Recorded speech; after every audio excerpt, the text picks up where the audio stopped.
Hi, this is Andrea from Andy's Corner, and I'm so glad that you joined me today. So, we are again in the book of Genesis, and our last few episodes was Abram was introduced. And last episode, Abram and Lot's families and herds were getting so big that they had to separate. Abram gave Lot first choice. Lot chose the best plot of land, but it was closer to the wicked people. And we didn't know if Lot was going to get sucked into that wickedness or not. And we're still on the brink of finding that out. So today we are in chapter 14, and Lot kind of gets stuck in the middle of a war that breaks out between 9 different kings. Yes. So there's 5 kings against 4 kings. And 4 of these kings used to be captive to one of these kings, and they decided, I'm going to rebel, or we're going to rebel. So they fled, and then these 5 were like, no, we're going to come fight you and try to win. And that's where we're at. So let's dig in. Genesis 14. Verse 8, it says, Then the rebel kings, the 4 kings, of Sodom, Gomorrah, Admah, Zeboim, and Bela, also called Zoar, prepared for battle in the valley of the Dead Sea.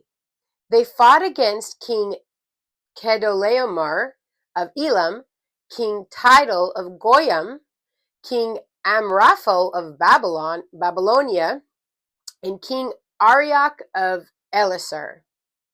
4 kings against 5 kings. And as it happened, the valley of the Dead Sea was filled with tar pits.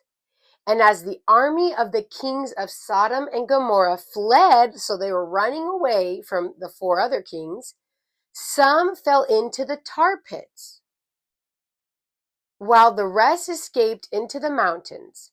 The victorious invaders then plundered Sodom and Gomorrah. Now that's exactly where Lot was, on the border of that city, Sodom.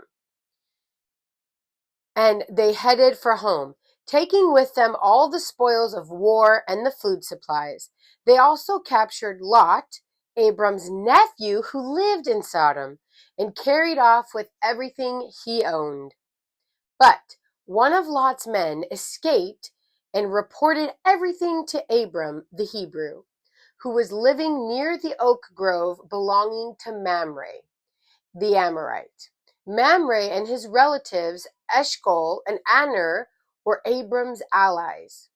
When Abram heard that his nephew Lot had been captured, he mobilized the 318 trained men who had been born into his household.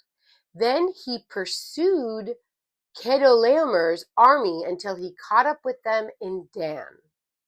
There he divided his men and attacked during the night. Chedorlaomer's army fled, but Abram chased them as far as Hobah, north of Damascus. Abram recovered all the goods that had been taken, and he brought back his nephew Lot with his possessions and all the women and other captives. Now, let's pause. Now, Abram put his life on the line, and all his servants and all the people that lived with him. It said 318 trained men who were born into his household.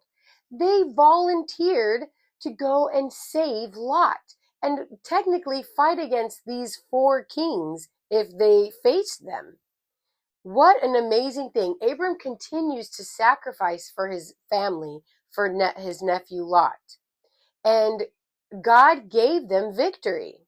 So, and that also kind of shows you, be careful of who you associate with, because sometimes you get swept up in the crazy of what's going on around you.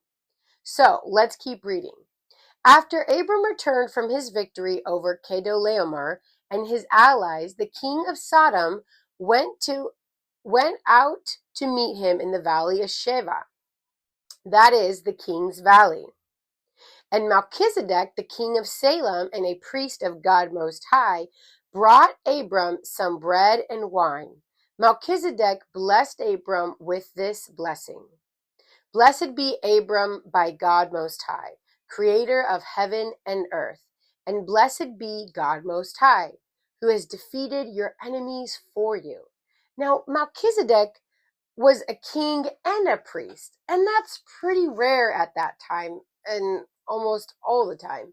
So that's amazing. And I think this is one of the first few priests mentioned in the Bible, because the line of Levi, which hasn't been introduced yet, are the lineage of priests, and they don't even exist yet.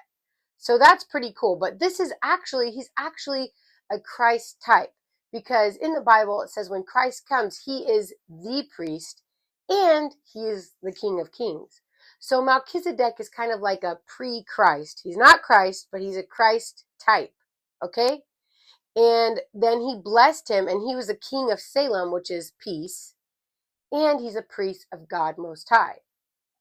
That's pretty awesome. Then Abram gave Melchizedek a tenth of all the goods that he had recovered. And again, he did that before the tenth was even required by law, when it was put into law by when Moses was overseeing the Israelites. That hasn't even happened yet.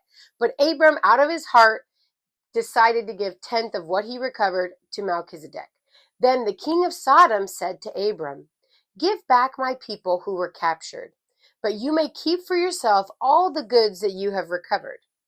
Abram replied to the king of Sodom, "I solemnly swear to the Lord God Most High, creator of heaven and earth, that I will not take so much as a single thread or sandal thong from what belongs to you. Otherwise, you might say I'm the one who made Abram rich. I will only accept what my young warriors have already eaten. And I request that you give a fair share of the goods to my allies, Aner, Eshcol, and Mamre." So he didn't want to take anything that he recovered that belonged to Sodom. He said, "Nope, because maybe later on you'll use that against me to say, oh, look how rich Abram is. I made him rich. Ha ha ha. Because when he helped me win the war, blah, blah, blah." And Abram's like, "Nope, God will be the only one that takes glory for my wealth." And that's really cool. So what are some things that you noticed about God in this chapter? I noticed that, like Melchizedek said, that God saves us from our enemies. And he said that the God Most High has defeated your enemies for you. Sometimes there's things in our life that seem bigger than what we could even imagine.